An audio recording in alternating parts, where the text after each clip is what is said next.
Hello and thank you for listening to the Travis Talks Education Podcast. Today's episode 6, NCAA Academic Certification for Limited Resource Institutions. So the NCAA just held their regional rules in Atlanta, and another will be in San Antonio here in a couple of weeks. So today I just want to talk about one of my favorite sessions that always goes on at regional rules, improving the certification process. But instead I want to put my own spin on it from being the sole individual in charge of NCAA certification for 3 years at a D1 limited resource institution.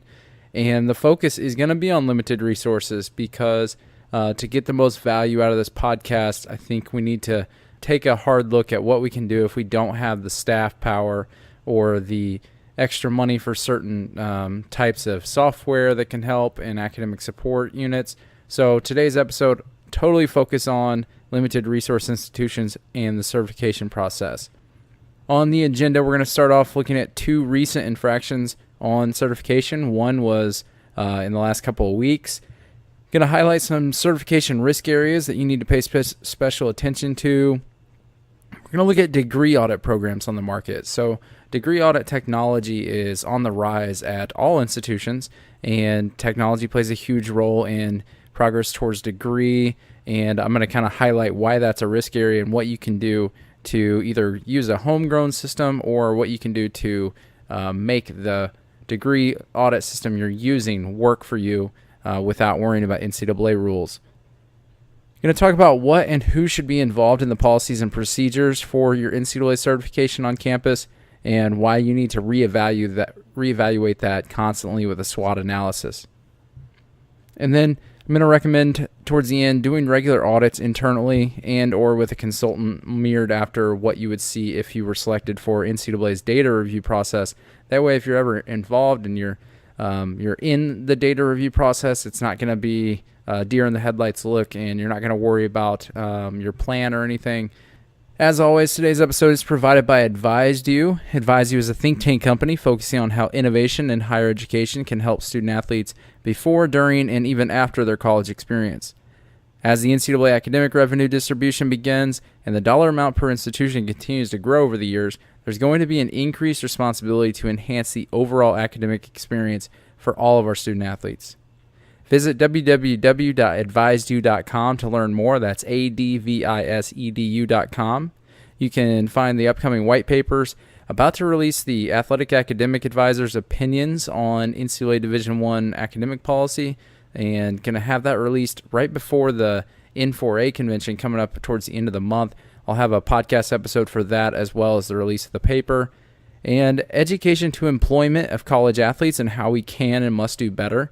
So there's been a lot of reports coming out from higher education organizations across the country on the education to employment. So I looked through the NCAA lens on that and why we need to focus a lot on it. So those are a couple white papers you can expect on the website. Get on there and see all the other podcast episodes if you'd like, and you can see the table of contents of the book I'm writing called Two Sides Same Coin. Follow me on Twitter at Travis Higher Ed.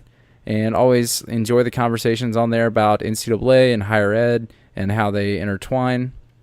And then I am looking at the N4A convention in DC.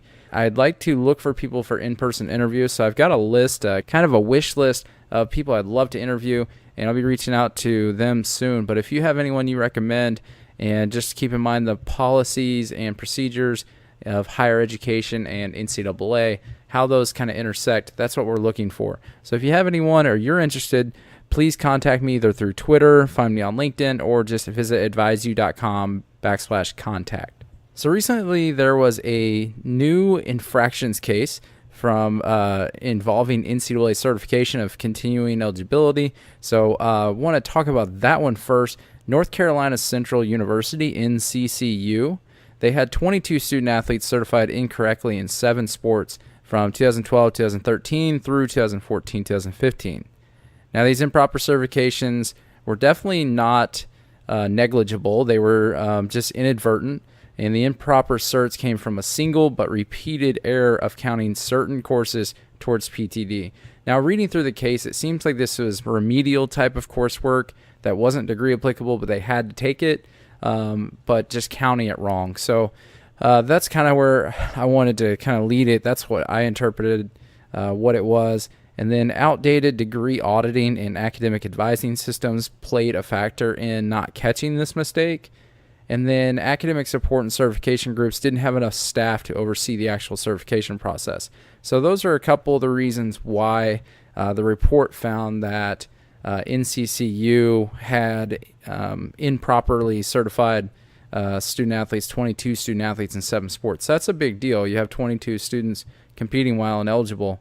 And then the quote from the NCAA in the case review was, "The violations were unintentional and the institution otherwise maintained appropriate certification, rules education, and monitoring policies and procedures." And then NCCU had a statement shortly thereafter saying the university acknowledged that there was significant reliance on manual processing across campus departments at the time. Since then, the university has invested in and implemented the appropriate technology that will prevent future miscertifications from occurring again. Now, this was all brought about by doing NCAA Data Review, and I'm going to talk about that whole process in an upcoming episode so that you can kind of plan accordingly. If your school hasn't gone under one in, I'd say, the last 5 years, you should probably be waiting on that email from the Academic Membership Affairs staff. But the penalties agreed on in the summary disposition between the two individuals, the NCAA and the school, were as such. So 2 years probation from May 2018 through May 2020. That was imposed by the NCAA. Also imposed by the NCAA is a vacation of wins in which the involved student athletes competed ineligible. And the institution did complete an internal academic audit by the end of the 2017 academic year, and then a $5,000 self-imposed fine. So that does fall in line with what you expect, that dollar amount. And of course, that was agreed upon by each other. I'm sure they weren't too happy about the vacation of wins or the 2-year probation for something that was definitely not on purpose.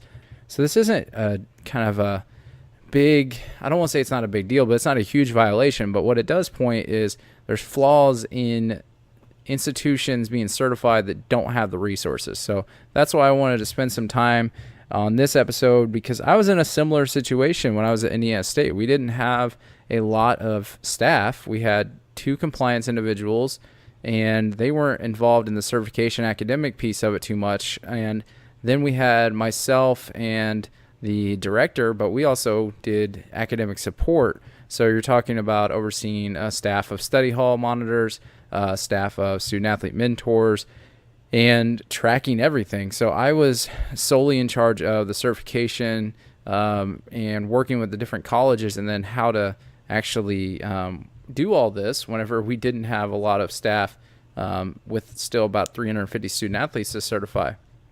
I can relate to this case and then the next case I'm going to talk to you about, but it can be done. And it just concerns me if we keep seeing these data reviews where the certain institutions are at a disadvantage. And while I do think the NCAA academic revenue distribution will help, there are things that you can do that do not cost money on your campus. So the next case before we get into that is from Morehead State University. So this one was, I believe, last year that it came out. But 49 athletes in 9 sports competed while ineligible due to improper eligibility certifications from 2011 to 2012 through 2014-2015.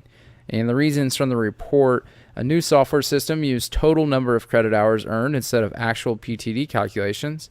And I am a fan of DegreeWorks and programs like that, and I'm not sure they didn't list the name, which I think they maybe should have, because it would have been helpful for schools that are in that.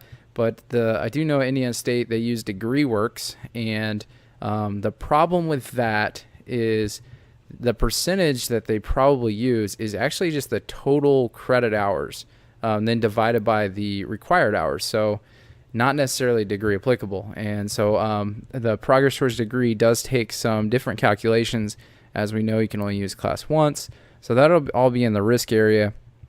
Now, the university did not manually calculate the number of hours to make sure software is accurate. So that was noted as something that was troubling. And then they originally used a holistic software program with NCAA rules built in, and they were reassured by the outside company with the new program that had the ability for NCAA rules, but it clearly did not.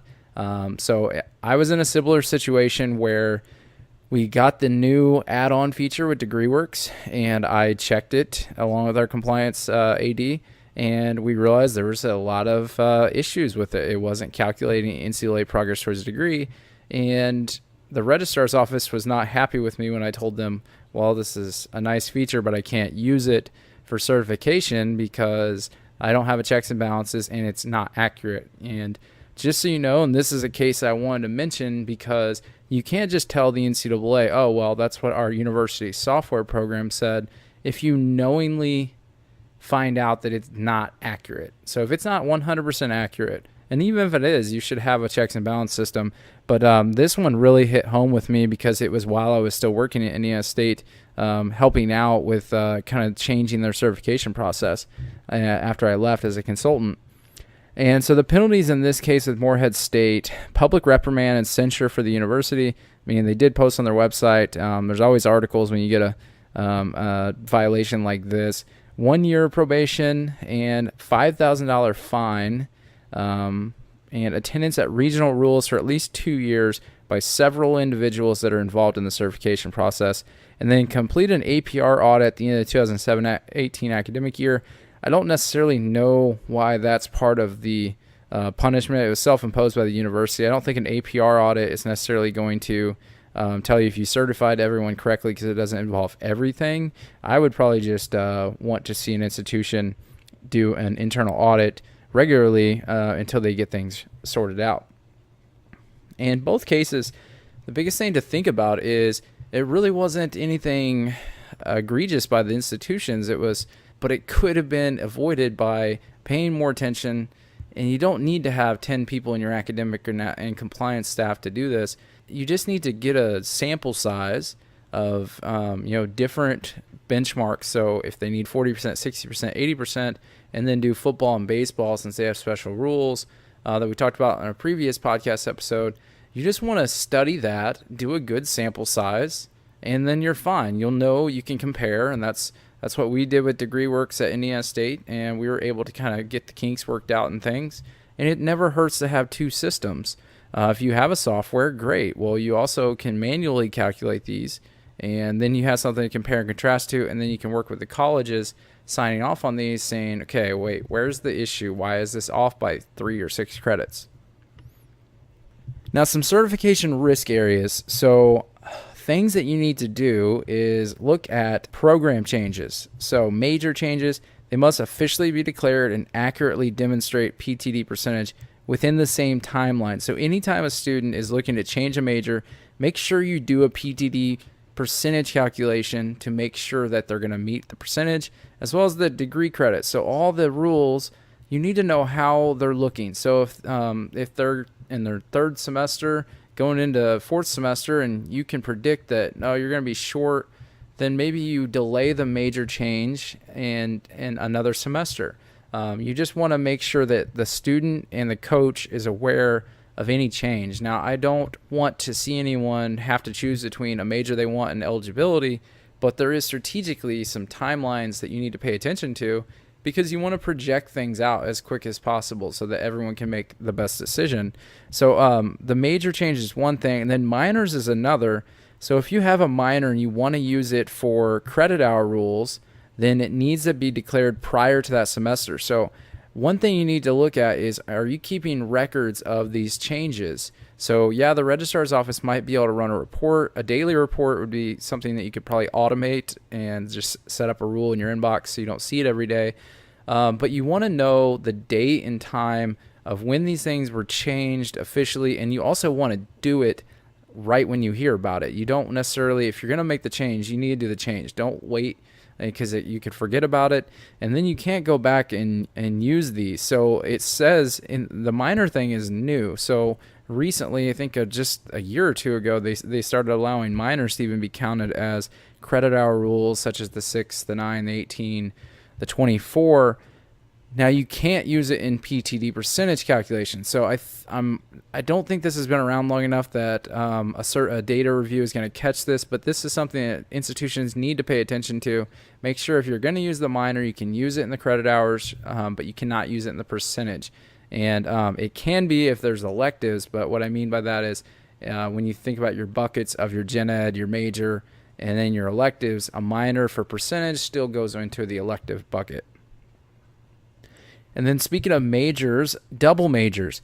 So the NCAA does allow some flexibility with double majors to be certified. You can either choose one of the majors for eligibility, or you can use both, but the calculation method changes. So you would then, your denominator is not going to necessarily be 120 or whatever it is. It's going to involve everything. So you can kind of project that out where you have a double major. I had this with high-performing students. It came up quite a bit in my time at Indiana State where we had some double majors where we had to certify them differently, but it always worked out because they're high-performing students, even though that is a risk area, but you could at least rely that one of the majors they're probably not going to have a problem getting. And then repeated courses. So you can only use a class once ever for NCAA certification. So you can only count it once in a student's career, so be careful later on. So the rule, just to kind of sum it up, is, so say there's an insufficient grade, a C-, you needed a C. Well, in the first 2 years, you can count it because the degree applicability hasn't kicked in.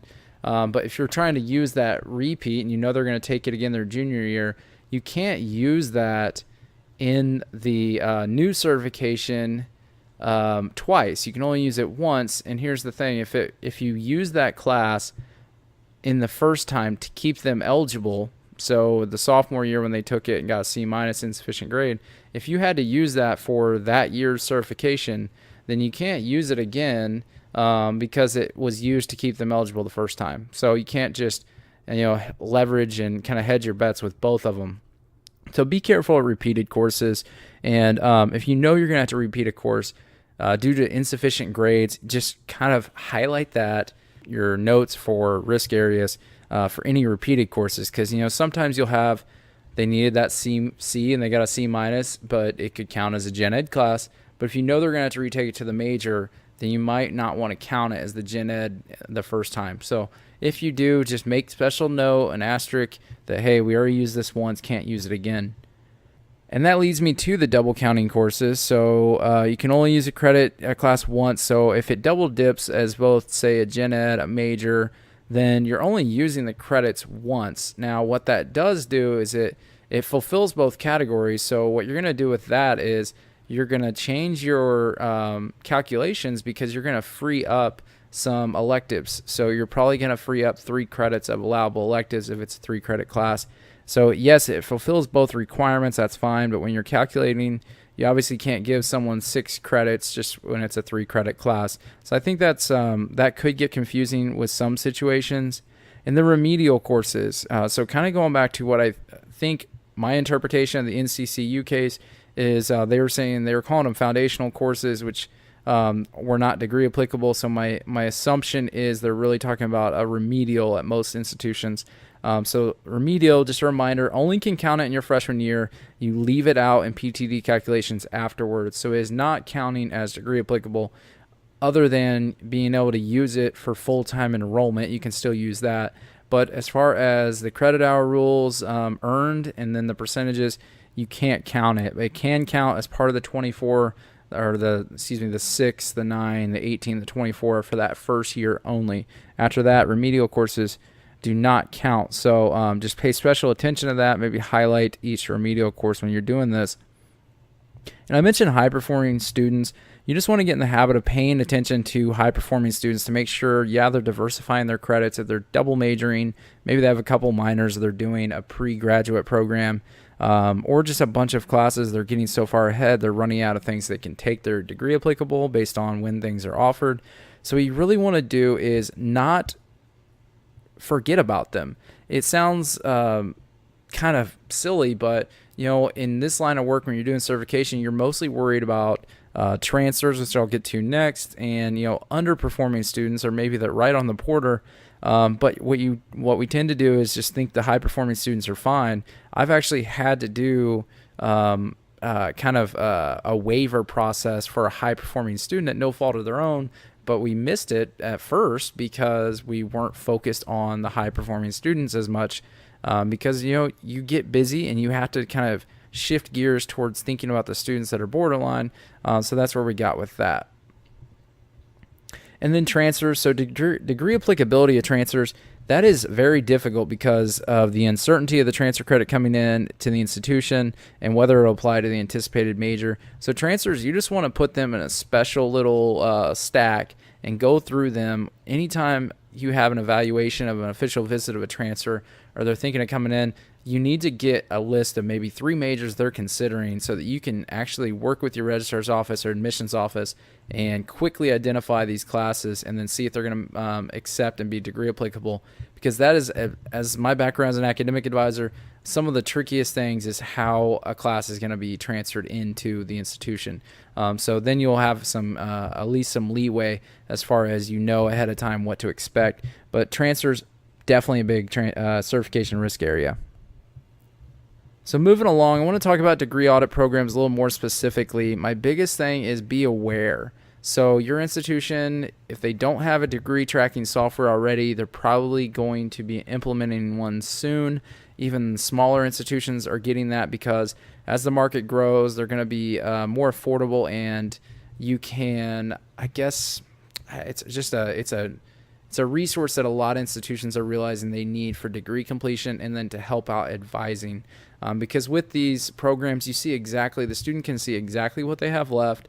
A lot of times they can just click on the class and they'll see, the times and days and semesters it's offered, and it's all good. It'll tell them a fancy percentage, but as I mentioned, you have to be careful with the percentage that you use on these programs because typically, and I spoke with a DegreeWorks rep about this, typically the bar that you see on most of these softwares is just going to take simple math of credit hours earned and plus enrolled maybe divided by 120 or however many credits are required, and then that's it. Now there are add-on features for NCAAs, but you really need to do your due diligence and check these before you purchase it, because you don't want to purchase something if you're not going to use it.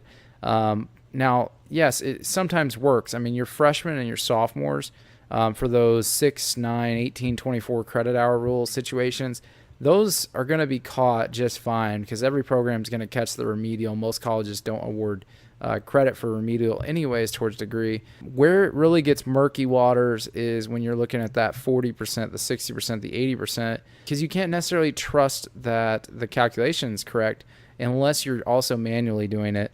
So just be aware with your registrar's office. Be completely clear that you cannot wholeheartedly port only using this NCAA feature or just the general audit feature for NCAA purposes if you know that it's not going to be 100% correct. Because the NCAA, as you pointed out in those 2 cases, they're not going to say, oh, that's okay, we know that you're just using what the institution had, it's not your fault. No, remember, the athletic department is not the NCAA. The institution is the NCAA. So you are part of that, whether you're in athletics or you're in academics. So work with the registrar's office. They were upset with me when I said I couldn't rely on it, but you know what? I wasn't going to risk my job and the eligibility of our student athletes if it wasn't going to be correct. Now, it was good the system did help me grow kind of an at-home one. So what you can do, and it seems like both these institutions had some type of internal system before they took over some type of degree audit software. I don't know the companies, but what I did was I went and bought an Excel book at Barnes & Noble, and I buried my head in that for a couple weeks while at work, coming up with a new certification process. My predecessor had been doing everything by hand and literally typing into a spreadsheet without the formulas. And so going from a piece of paper that the colleges signed off on, doing the math, and then putting it in, just typing it in, not even doing additions and percentages. So that brings up a lot of human error, and we get tired, we make mistakes. And so things that you can do to do this is you don't have to grow a fancy homegrown system, but what you can do is can create a formula-driven spreadsheet and work with getting the rules in it so that you can have color-coded, formula-driven, automated things whenever you're putting in certain information. So you can even create your own forms where it then transfers into a database. If you're a Google school, you could easily do it with that. I just did the form through Excel. It wasn't necessarily fancy, but it got the job done. It didn't round up my percentages. It kept the percentage. If it was 59.9 and not 60, the form would show 59.9, not 60. It just helped with everything. So you could actually run a chart for the degree credits for the semester and the hours and the percentages. And if they were short, it would be red. If they were good, it'd be in the green. And we could actually do projections with this too. So we could project summer school. We could project, no, you need this many degree applicable credits to reach this. It wasn't necessarily fancy. It took a lot of work to make sure it was accurate before we actually used it on student athletes' academic information. But if you take the time on the front end to do things the right way and you think about all these things, then you don't have to worry about getting audited. And that's probably one of the biggest things. And you can sleep comfortably at night. I remember my athletic director telling me, I want to be able to sleep at night not worrying about eligibility. And that is something I'm sure is on the minds of a lot of these institutions that are the size of Morehead State and North Carolina Central. So speaking of limited staff and resources, I really want to talk now about how you handle the PTD and certification. Become friends with the registrar's office, have them do custom reports. So work with what you think you need, what would be a dream list to make your life easier, and then see if the registrar's office can actually do it, because I bet they can. I've been impressed with every institution I've ever been at. The registrar's office can customize reports very easily, and you can even set them up to automatically send to you every day. I get some reports 4 times a day, don't even have to look at them sometimes, just scan through them, and then they're set up in a rule where they're in their own inbox, so it doesn't flood my email. But I'm always in the know. I always have things documented by the email reports that go out.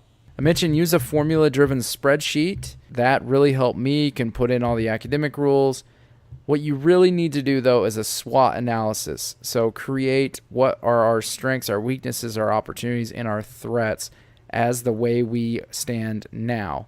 And what you can do is use these previous cases, go through them, and then say, you know what does our institution need to do to avoid these situations? So just kind of evaluate honestly with yourself internally and do that SWOT analysis and come up with sustainable policy practices. So what should best practices be? Reach out to other schools in your conference or in your geographic area or just similar size institutions staff-wise and see what are you doing. And I think we're very competitive in a lot of things, but not necessarily, this isn't necessarily something that has to have a competitive edge. We don't want someone to be certifying someone ineligible because then they're competing ineligible. So we want everyone to be fair. So let's help each other out. So work with your colleagues, work with the N4A or NAC, the compliance group, anything like that to kind of help come up with a better policy. And then turn that policy and those practices into official university policy. Keep them on file and regularly revisit the policy to see if changes can be made. Now, one thing you need to really quickly identify is who is involved and what are their roles. So maybe create a flow chart. Talk about, this person in the registrar's office needs to be involved. This person in the provost's office needs to be involved. This person in athletic academics and the athletic department, what have you. Come up with your own institution kind of wish list of who you think should be involved in the certification process. And then also put together a committee that can actually audit you. So we talked about internal audits are important. So what individuals on your campus could actually serve as kind of an audit purpose for you all? What are the timelines and the deadlines? So what are the timelines and deadlines based around NCAA and institutional calendars? So whenever things are coming up, you need to have a plan. We're going to certify all of them this time. Here's the action steps I need to take and when. So kind of carve that into your compliance calendar or your academic calendar with the institution. You don't want to do this last minute. Trust me, it can be very time consuming because you're going to want to go over the numbers more than once with different colleges and departments, meet with different deans, whoever's in charge of it, and you're not going to want to worry about this last minute. So don't put it off. You need to provide a list of NCAA academic bylaws, such as just giving them bylaw 14. I would recommend going to ncaa.org and finding the regional rules PowerPoints. They have basic, they have advanced presentations on progress towards degree, and of course the PowerPoint of improving the certification process. You can play them this podcast if you want, but I think you need to make sure that everyone has an idea of what the actual rules are, because they're not just institutional rules, they're NCAA policy that you have to kind of morph into the institution. So you want to be able to look at those. Someone that doesn't do this day to day is not going to know all the academic requirements for the NCAA. Include a contact person. So this could be either on your institution where you're talking to the compliance AD, the athletic academic AD or director, or you're even talking to someone at the NCAA Academic Membership Affairs. So anyone that you think would be best to answer those questions, not necessarily have to be involved in the process, but answer the questions for you. That brings me to kind of wrapping up. Regularly do internal audits, as I mentioned, in the same form of NCAA Data Reviews. So the NCAA has another PowerPoint that they put up at regional rules, and if you can go to those sessions, they typically talk about the data review process. So what is expected of you? There's a Q&A document, I believe, online. They talk about the processes. I have it printed out around here somewhere. We're going to do that in an upcoming episode where I'm going to kind of bounce off of this one onto what those data reviews look like, what you're required, the institution, the timeline of it. It does take months. So it's important to have files. It's important, in my opinion, to have a committee on campus of different individuals that are going to audit whatever certification is done. So whether it's done by one person at a limited resource institution or it's done by a group of 5 or 6 people, someone else on a committee should be looking at that, regularly auditing it in the same fashion that NCAA does. Because you're going to come up with best practices, you're going to come up with more accurate forms and file keeping, keeping of dates and emails and program changes, exceptions from faculty, everything that you think you would need in an academic file. You want to have it and be very organized and meticulous in your report keeping. So that is going to make everyone's lives a lot easier. Have the committee determine a list of names in various sports and request the academic files for each student, as well as the most recent certification reports. Then have that committee send that list to the athletic department or the athletic academic, whichever it's housed under, and say, hey, we need these people's files, turn them in, and then let the kind of audit process, internal audit, work itself out. You could also hire consultants. I'm available probably if you want to reach out to me. I could probably always use the extra work. So once the committee is done with their audit, I'd have them meet with the athletic, academic, and compliance staff, among others, such as the registrar, answer any questions that may have come up from the committee, and possibly review individual students together for clarity, and then put together a final report, send it to the athletic director, the athletic, academic, and compliance directors, maybe the provost as well, and have the results in there, and then some potential recommendations. You want it to be a university thing. You don't want it to be an athletic department thing or just a registrar's thing. It should include, I would think, faculty and administrators from different areas across campus. And then the results there might lead to justifying a need for additional resources too.